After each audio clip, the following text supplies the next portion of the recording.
Okay, a lot of respect for this Penn State team. I think they're really good. I think, as I mentioned, their metrics were all have proven that out, that they're an excellent team. They beat a top 15 team on the road by 25 in Virginia Tech, and thought our guys really gutted it out. I thought players make plays, players win games. They found a way there. I thought we executed much better late offensively and defensively, with the exception of one possession on offense and one possession on defense. But I thought we got what we wanted for the most part. Our guys made plays down the stretch, but it's a well-coached, talented Penn State team. And obviously we'll need to continue to get better and improve in some areas that we need to learn from. All righty, we'll lead it off with Adam Jardy from the Columbus Dispatch. Chris, congratulations on the win. Obviously, this game had a couple of swings both ways. I wonder how you approach it with your team. If you just say, I mean, I know there's obviously things you can always take from wins and losses, but do you preach the positive here that, hey, we held on late, or is it more, hey, we had a 12-point lead, then they were up 8, and we had to fight back?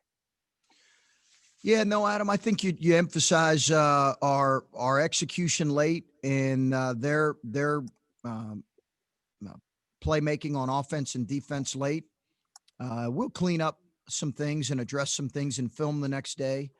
But I think, listen, playing at home is hard, and it's hard in a lot of ways. But it's give Penn State credit. I thought they dictated things for a lot of the middle parts of the game. We didn't play smart enough defensively. That's my fault. That's the coach's fault. But it's hopefully something we can really learn from and be better. But no, it was a really upbeat locker room. We know we've got to do some things better. We've got to coach better and play better in some areas. But, man, our guys, again, I thought really finished the game in a really good way. You obviously had a number of challenges trying to figure out a lineup in the second half. Justin sat for a while. You had foul trouble. What were you trying to find? Because, trying to find that offense-defense balance. For a while, every time you scored, it came after you gave up a bucket. Yeah, it was a really tightly called game, Adam, and a lot of fouls on our part. We just got to do that better, and it impacted what our rotation looked like.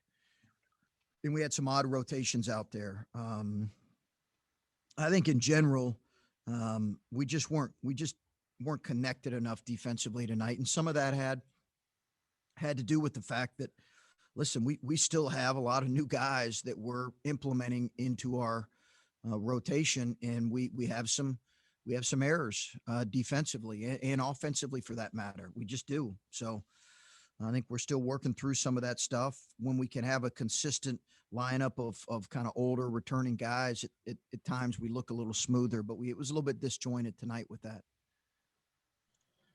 All righty, we'll go next to Patrick Murphy, 247. Patrick. Chris, you mentioned the better execution down the stretch. You guys obviously execute early, getting out to the 12-point lead, and you said Penn State did better in those middle areas. What was it that they were doing, or maybe what you guys weren't doing, that allowed them, especially the end of that first half, being the second half, to kind of get that lead and build on it? I thought the 2 turnovers before the half, that was my fault. We should have called a timeout. I put both those guys in a bad spot. Now one, we've got to have better awareness of 5. He's a tremendous weapon defensively, always has been. I got a lot of respect for Wheeler. He causes tremendous havoc, but that last turnover was on me, that last turnover of the half. I think bottom line is we fouled too much, and they made shots too. Listen, Lundy's a really good player. He's a hard matchup. He's a really hard matchup. So Jones is a tough matchup. So they made shots. Give them credit. Brockington's a really good player. They're offensively a challenge to guard, and we struggled guarding them tonight. And you've talked in the past about you want your guys to have fun with this year, given what's going on outside basketball. Both EJ and Justice said, winning is what matters. You're going to celebrate these wins. Do you feel like they really are celebrating every game and realizing how difficult, this is to win in the Big Ten? Yeah, it's a good question. I think it's a good question. And I think what I have to do and we have to do as a staff is help them understand this is the best league in the country. It's historically good.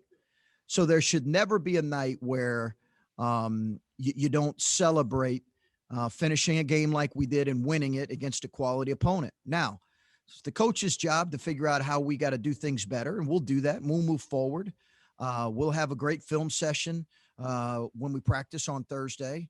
But bottom line, I want them to enjoy this. Absolutely. I want them to play with a smile on their face. They're doing something that's really unique. And to finish the game the way they did, I'm really proud of them. As coaches, we'll figure out ways where we've got to get better in areas. But absolutely, I think they understand how good this league is. And I do think they appreciate every win. Alrighty, we'll go next to Keaton Masano, the Lantern.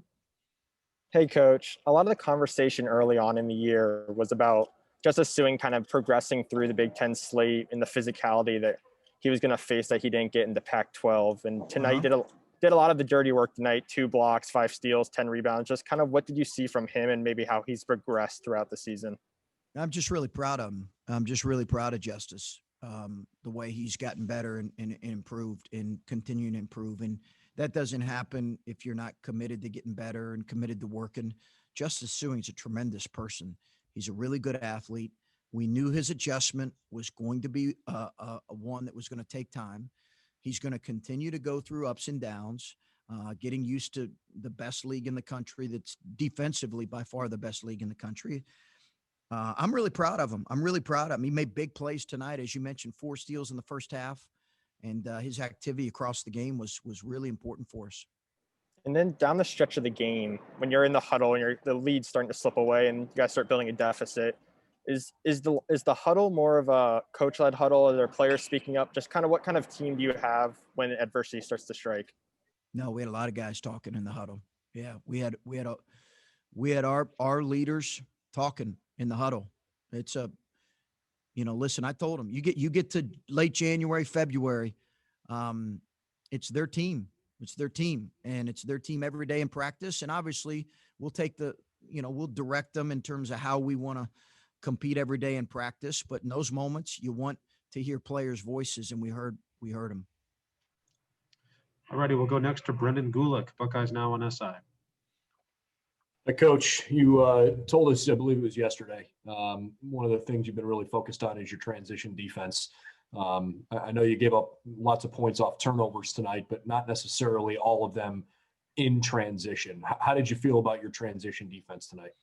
Better. I'll have to watch the tape, Brendan, and make sure, but I felt better about it. I thought it's just something we got to work on every day because we've got, again, a lot of new faces that we're just not very good at it yet. And you could say, hey, should you be good at it? Yeah, but we're just not there yet. And I've got to get us better in transition defense. But I did think today was a step forward.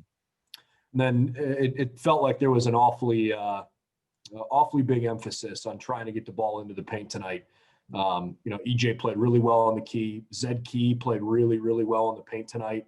How much of that was an active emphasis of trying to make that happen versus, hey, those were open passes, and so you took them and you got some easier shots out of it? I thought where we struggled was side post ups.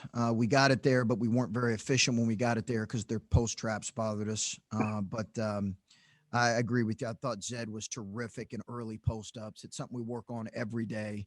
And Zed Key was fantastic in early post up, early clock post ups. I thought he was fantastic tonight. All righty, we'll go next to Steve Hellwagon, 247 Sports. Yeah, Coach, want to ask you about EJ. It seemed like he was scuffling a little bit and in foul trouble guarding the big guy. And I think he had 10 of your last 17 or 18 points here and really, I wouldn't say put the team on his back down the stretch, but made some tough plays for you and hit his free throws as well. Just maybe the way he stuck with this tonight to help pull you through this. Yeah, no, Steve, I thought he was tremendous. I thought he was tremendous, particularly late, his free throws. But I thought some key plays were Dwayne coming to his left and getting an open three after Lundy had made a really tough three. Justice executing one of our actions to get downhill, and he got to the foul line to tie the game, I believe, and then a couple of actions for EJ in space. I thought he was tremendous at attacking there late. So you're right. I thought he played with great force, particularly the last part of the game.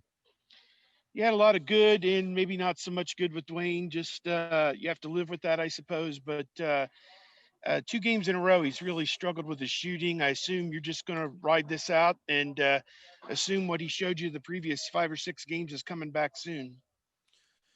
Yeah, Steve, I would disagree a little bit. I think his shooting, while his shooting hasn't been necessarily where we need it, I think his ball handling, and you got to understand now that he's commanding a enormous amount of attention. And I know you do understand that. It's just he's got to read the game and make some decisions better, and he's made good decisions. He made some incredibly good decisions against Wisconsin. He's just getting a ton of attention right now. And, we got to find ways to free him up a little bit, and he's got to be a little more patient. He had an open floor turnover and a couple turnovers that I know he'd like to have back, but he also had 6 assists again. I think he had 6 assists last game as well. So he's finding ways to impact the game, and I'm proud of him for that. Thanks. All righty, we'll go to Bruce Hooley, Press Pros. Chris, I'm curious of your mindset. Is there any vestige of a fan in it when you get to that last minute? And is there any vision of Tony Carr doing what he did, or the Purdue kid doing what he did a week ago? Well, thanks for bringing his name up, Bruce, after a win. I think this Penn State team and the Penn State teams that we've played the last couple years have been good teams. Last year's team was a bona fide NCAA tournament team. I think they were a single seed probably going into the tournament. That team with Tony Carr, and obviously I'll never forget it because it, not being able to beat them prevented us from winning the Big Ten that year. The league's much different. The league's much better now, 3 years later. But, I didn't reflect back to that moment.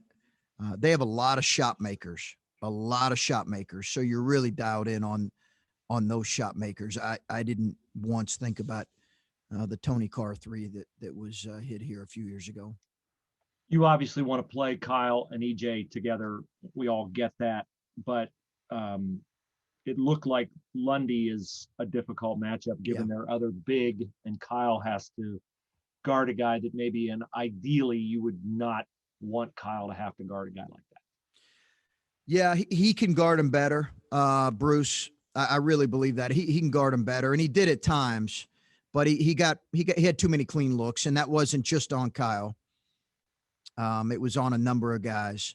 We just didn't challenge his 3 well enough. But you're right; it's a tough matchup. They're good offensively. Their numbers are good offensively. They have a couple guys that are difficult matchups. We knew that going in, and he's at the top of the list. Already got time for a couple more. We'll go to Colin Hess-Hill, 11 Warriors. Chris, when you are deciding whether or not to go with Kyle or EJ or CJ when they're in foul trouble, what was sort of the decision-making process in your mind? And maybe it felt like the game could slip away and you wanted to go with them. Why did you choose to keep them out there when you did tonight? It's my fault. I should have pulled them earlier. That was my fault. I should have pulled them earlier. Sometimes you go with your gut and leave guys in there in the guts of the game because I don't like risking putting them in too late, and the game could be out of hand. But that one was my fault. You didn't have them down the stretch, but you still obviously managed to pull that out. What does that say about the other guys when I know how much you talk about those two as leaders and important guys for you, especially in moments like that, but they weren't there on the court when you guys managed to secure it? Yeah, no, I think we've got multiple guys that can step up. Kyle was the one where I felt like I should have pulled him earlier.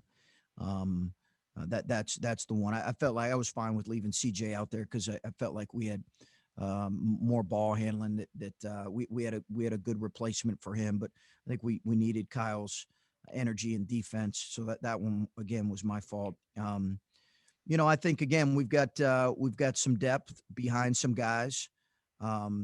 They've proven that, and it was good to see some guys finish. Again, I could come back to Musa Jallo. I thought Musa was tremendous, short stint, but he was phenomenal.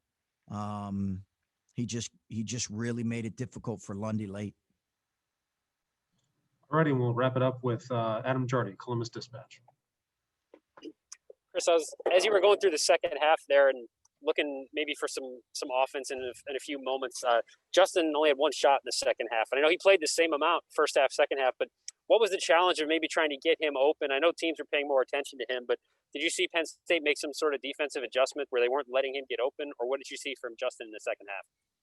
Yeah, not really, Adam. I think we were just we were really focused on trying to attack the paint. So I'm not sure. I'd have to look at it. I don't know that they were aware of him. They were aware of him, but I'm not sure specifically if there was something that they did to take him away. They certainly were aware of him. They flew at him a few times, but no, I think, we just, we were really, we felt like we could get to the paint, and outside of our turnovers, our numbers offensively were good. The turnovers skew it a little bit, but our numbers offensively are good. So I have no issue at all with our attack. I thought it was a really good attack with the exception of our turnovers. And with EJ, you talked about him a moment ago, but being able to lean on him down the stretch, I mean, that's something that I'm sure maybe you have some ideas on going into the season, but you don't know until the guy actually starts doing it in person. How much more confident are you in him and calling plays and things to get the ball in his hands in crucial situations than you were maybe even just a couple weeks ago? I think we've been confident really, Adam, since, really a week or two into the season. Yeah, obviously we did want to see him as he was growing his game as a sophomore. He's obviously made a tremendous jump, but, we met this morning as an offensive staff and talked about some ways where if it got tight late, we could utilize him. And, he really answered the bell with some of those areas. And it was good to see. I was really, really proud of him. And obviously our team needed it and made some critical free throws too.